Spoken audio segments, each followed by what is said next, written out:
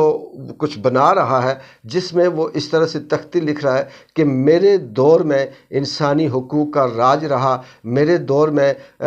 Freedom of speech رہی، میرے دور میں یہ جو آزادی تھی عدلیہ کی یہ آزادی رہی، میرے دور میں سفری آزادی رہی، میرے دور میں سب کچھ رہا۔ دل سینے سے باہر نکل آتا ہے، کلیجہ منہ کو آ جاتا ہے جب یہ باتیں سنتے ہیں کہ ایسا شخص جاتے ہوئے یہ لکھوا کر جا رہا ہے، تو شاید کہ آنے والی جو تاریخ ہے وہ یہ رقم کرے کہ جب بھی وہاں سے گزریں لوگ اور وہ جو کلمات وہاں پہ انسانی حقوق کے حوالے سے لکھے ہوئے ہیں جب وہ پڑھیں تو انہیں یہ یاد آئے کہ یہ اس ظالم مجرم پاکستان کے ہاتھوں سے یہ چیز لکھوائی گئی ہے، یا اس مجرم پاکستان نے یہ جو مقبرہ ٹائپ کوئی چیز کھڑی کی ہے، اس کے اوپر جو کلمات لکھے گئے ہیں، جن کو انسانی حقوق کا نام دیا گیا، جن کو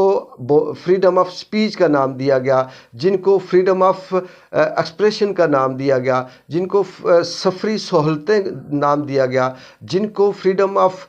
جرنلزم کہا گیا، یہ اس شخص نے لکھے ہیں، جو شخص شاید کہ اب ہم سالوں کی بات نہیں کرتے، جو شاید وہ شخص صدیوں میں اس بر صغیر کے اندر اس جیسا ظالم شخص کہیں نہیں ملتا۔ اس میں بار بار یہ صدیوں کے اندر ظالم شخص کی بات اس لیے کرتا ہوں کہ ناظرین آپ تاریخ کو کھنگالیں، آپ تاریخ کو نہ صرف بر صغیر بلکہ پوری دنیا کے ظلم کی تاریخ کو کھنگالیں، اس میں جو بھی اس طرح کے ظالم لوگ تھے انہوں نے اگر ظلم کیا تو اپنے مد مقابل کے شخص کے ساتھ ظلم کیا، انہوں نے اگر ظلم کیا تو اس میدان کے اندر جو لوگ تھے ان کے ساتھ ظلم کیا۔ دنیا کی تاریخ میں ایسا نہیں ہے کہ ہم یہ کہیں کہ اپنا ہی منصب، اپنا ہی منصف، اپنا ہی جج اپنے ہی ملک میں اپنی ہی عوام پہ ظلم کرے، اور یہ اتنے اندھے ہیں کہ جب کوئی صحافی کسی اس پہ چڑھ کر کسی پتھر پہ چڑھ کر یا کسی پودے کے اوپر پاؤں رکھ کر کوئی بات کرے تو یہ والا کہتا ہے کہ جی نیچے اتریں، یہ پاکستان کے خزانے کی دولت ہے، یہ پاکستان کی عوام کے ٹیکس کا پیسہ ہے۔ استغفر اللہ، اسے اس وقت نہیں یاد آیا جب پاکستان کے ٹیکس کے پیسوں سے شیلنگ کی جاتی تھی، جب پاکستان کے ٹیکس عوام کے ٹیکس کے پیسوں سے کنٹینروں کے اوپر اربوں روپے لگائے جاتے تھے رستہ روکنے کے لیے، اس وقت اسے پاکستان کے ٹیکس پیسے نہیں یاد آئے جب یہ پاکستان تحریک انصاف کے جلسے کو کبھی ادھر کبھی ادھر کرتا تھا، یہ وہ سہولت کار تھا، یہ وہ سانپ تھا جو شاید کہ جس کی فطرت میں زہر ہی زہر تھا، جس کی فطرت میں نفرت ہی نفرت تھی، اور اس نے یہ چیلنج سب کو بتا دیا کہ میرے اندر زہر ہے، نفرت ہے، مجھے خریدیں اور یہ زہر اور یہ نفرت اس ملک کے چپے چپے پہ، اس ملک کے بچے بچے کے لیے آپ پھیلا دیں، وہ مرتے ہیں تو مرتے رہیں۔ آج اس ظالم مجرم پاکستان سے نہ صرف پاکستان کو نجات حاصل ہوئی، بلکہ اب یہ کہہ سکتے ہیں کہ آنے والے وقت میں تاریخ نے بھی ایسے ماضی کے چاہے وہ جسٹس مشتاق ہو یا جسٹس منیر ہو، ان کے بھی جو گناہوں میں کمی آئے گی، اور شاید کہ فرشتے کہیں کہ چلیں جی ہم آپ کو چھٹی دے دیتے ہیں، آپ کو معاف کر دیتے ہیں، کیونکہ آپ سے بڑا ظالم اب ہمارے سامنے آ گیا ہے، اب ہم اس کا حساب کرتے ہیں، اب ہم اس کے ساتھ نپٹتے ہیں۔ مجھے امید ہے کہ یہ قاضی اور اس کے تمام ہینڈلر، اس کے سہولت کار، چاہے ان کا تعلق نون لیگ سے ہے، پیپلز پارٹی سے ہے، مسخرو سے ہے، واوڈا سے ہے، یا کسی اسٹیبلشمنٹ سے ہے، ان کا بھی انجام اسی طرح سے ہوگا۔ ان کی بھی مدت ملازمت کی ایک لمٹ ہے، اور ان کا وقت بھی ختم ہوگا، اور تاریخ کے کوڑے دان میں وہ بھی اپنے بدنما کریکٹر کے ساتھ تاریخ کے کوڑے دان میں جائیں گے۔ ایک بار جن جو کو اجازت دیں، اللہ حافظ۔